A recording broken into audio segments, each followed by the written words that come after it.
নমস্কার, নবদিশা ইউটিউব চ্যানেলের পক্ষ থেকে আপনাদের সকলকে জানাই স্বাগতম। আজকের টপিক অর্থনৈতিক উন্নতি।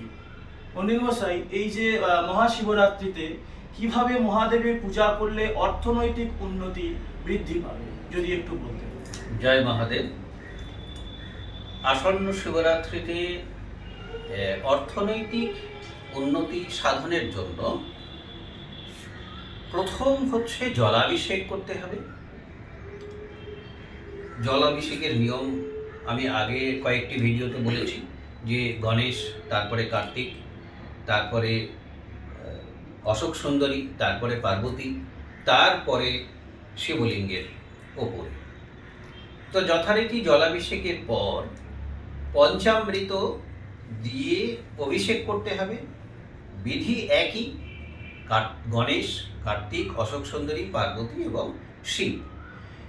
এই যে পঞ্চামৃত দেওয়া হচ্ছে, দেওয়ার পর একটু ছোলার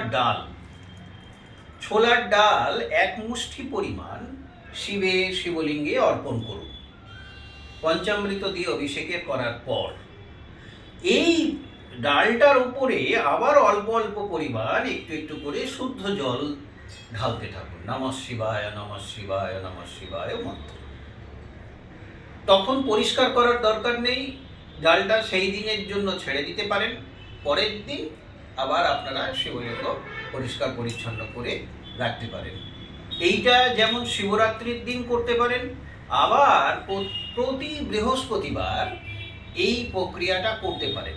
বাড়িতে সবার শিবলিঙ্গ আছে, তো অর্থনৈতিক শ্রীবৃদ্ধির জন্য ছোলার ডাল অর্পণ করা যেতে পারে। ছোলার ডাল শিবলিঙ্গে অর্পণ করলে অর্থনৈতিক শ্রীবৃদ্ধি অবশ্যই হয়। জয় মহাদেব। ধন্যবাদ।